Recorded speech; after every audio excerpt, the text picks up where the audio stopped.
Straks zal ik u dit een ander uitleggen. Oké, als eerste komen we hier naar voren. TZOH en B1.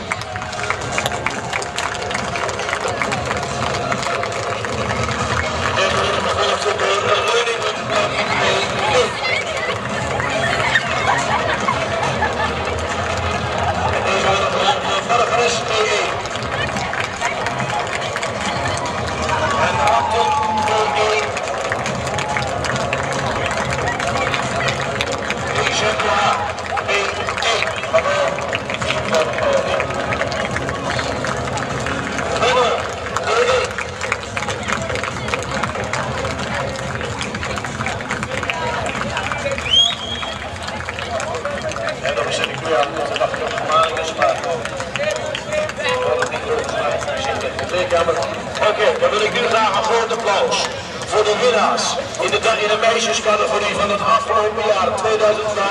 Hier is onze eigen KZC MB1.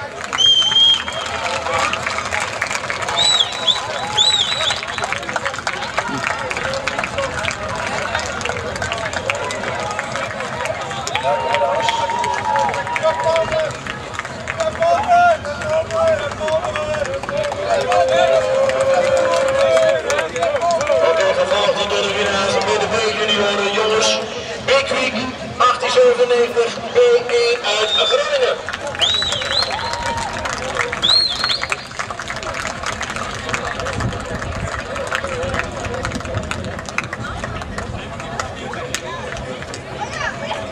Oké, dat is het alleen maar gemaakt, dus dat is een beetje laat, dus ik moet ze nog omkleden. Oké, ik wens iedereen allemaal hartelijk welkom namens de beide verenigingen. Oké, jongens, goed bereid. Van de voetbalvereniging Zwarte Meer en van de voetbalvereniging Glazinneveen, de gezamenlijke jeugdafdeling KZC. Voor de 7e keer houden we in dit toernooi.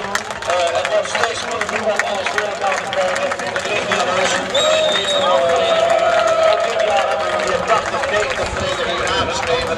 En op het laatste moment, nou, ik zou het u gelijk maar vertellen. Wij kregen vandaag nog mails, maar vanmiddag voor het toernooi van de Aas. Om 20 over 1 uur 2 kregen we mails dat de teams niet komen. Dus vanmiddag gaat het A-toernooi niet door. Hartstikke jammer. Dit is het 5e jaar dat het KZC dit organiseert. We willen daar gewoon mee doorgaan. Het 3e jaar dat onze hoofdsponsor Louis Wittendorp zorgt dat we alles voor elkaar kunnen krijgen. Ik bedoel, we hebben vandaag nog 8 jeugd B-teams over. Dat waren er ook meer. Daar hebben we ook goed afgezet. En vanmiddag, ja, door een afzeggen gaat het dus niet door. We hadden in totaal 146 teams.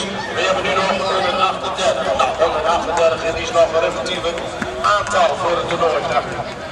Nou, wat natuurlijk belangrijk is, maar wij dus ook, dat is natuurlijk voor de stichting Kika. Want laten we eerlijk zijn, wij staan hier wel, zij willen hier graag staan, maar zij kunnen hier niet staan. Dus ook voor Kika, wilt u een donatie doen bij de voetbalvereniging Zwarte Meer en bij de voetbalvereniging Glazinneveen staan tussenop de bar, dus door een kleine donatie. Beide hoofdbesturen hebben besloten om een extra bijdrage aan Kika te geven. Nou, u ziet het ook, u ziet de vlag, u ziet het vuur. Want zoals sommigen van u misschien niet weten, Glazinneveen is in het jaar 2013 genomineerd tot Olympisch dorp van Drenthe. Nou, alle activiteiten die dit jaar plaatsvinden in Glazinneveen gaan onder de mond van Olympische Spelen. Dus vandaag ook, en de Olympische gedachte is dan altijd, belangrijker is meedoen, dus belangrijker dan winnen. Nou, ik denk dat een aantal daar misschien anders over denken, maar in ieder geval, dat moeten jullie voor jezelf maar doen. Nou, wat ik je nog even bij wil zeggen, ook de scheidsrechters zijn vrijwilligers, dus ik hoop dat jullie allemaal vandaag een sportief toernooi hebben.